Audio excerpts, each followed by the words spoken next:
우원식 국회의장께서는 국회법이 정한 시한을 지켜 원구성을 마쳐야 한다고 강조하면서 오늘까지 상임위 선임안을 제출하라고 했습니다. 상임위원이 선임돼야 상임위원장을 선출할 수 있고 그래야 국회가 일을 할 수 있습니다. 민주당은 준비되어 있고 바로 제출할 것입니다. 민주당은 그동안 대화와 타협을 통한 원구성에 노력하되 시한 안에 타협이 이루어지지 않으면 국회 법대로 원구성을 해야 한다는 입장을 일관되게 견지해 왔습니다. 원구성은 제22대 국회의 첫 단추를 꿰는 작업입니다. 첫 단추를 제대로 꿰야 마지막 단추까지 제자리를 찾을 수 있습니다. 명단 제출을 거부하거나 지체하는 것은 일을 하지 않겠다는 선언이자 일하는 것 자체를 방해하겠다는 선언입니다. 일을 하지 않을 거면 국회의원을 할 이유도 없고 정당을 구성할 이유도 없습니다. 국민의힘이 국회법을 무시하면서 원구성을 볼모로 잡고 민생을 방치하고 개혁을 방해한다면 민생 방치 세력, 개혁 방해 세력, 문호동 불법 세력이라는 건 국민적 지탄을 받게 될 뿐입니다. 국민의힘은 오전 중에 바로 상임위원 명단을 제출하기 바랍니다. 만약 질질 끌거나 제출을 거부할 시 이후 벌어지는 일의 모든 책임은 국민의힘에 있다는 점을 분명히 해둡니다. 스스로를 원망하게 될 일을 하지 말고 현명한 선택을 하기를 바랍니다. 지난 3.1절에 세종시에서 일장기를 내걸어 무리를 빚은 바 있는데 현충일이었던 어제 부산의 한 아파트에서 우길기를 걸어 큰 공분을 샀습니다.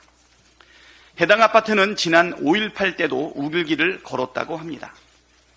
호국 영령을 기리는 현충일에 일본 군국주의의 상징인 우길기를 내건 것은 순국 선열과 호국 영령들을 모욕하는 매우 부적절한 일입니다.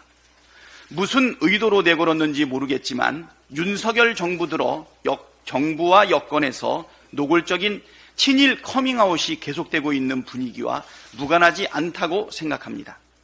국힘당 소속 도지사가 친일파가 되련다고 했고 한 국힘당 의원은 군국주의의 상징인 우길기와 화해해야 한다는 주장까지 했습니다. 정부도 제정신이 아닌 건 마찬가지입니다. 지난해 5월에는 우길기를 개항한 일본 함정이 부산항에 입항했는데 우리 국방부가 통상적 관례라면서 우길기 개항을 옹호하는 일이 있었습니다. 참으로 기가 막힙니다. 윤석열 대통령부터 무겁게 책임을 느껴야 합니다. 윤석열 대통령부터 우리나라가 손해를 보든 말든 무조건 일본을 편드는 정책으로 일관하니 용기를 얻은 친일파들이 줄줄이 커밍아웃하는 것 아니겠습니까?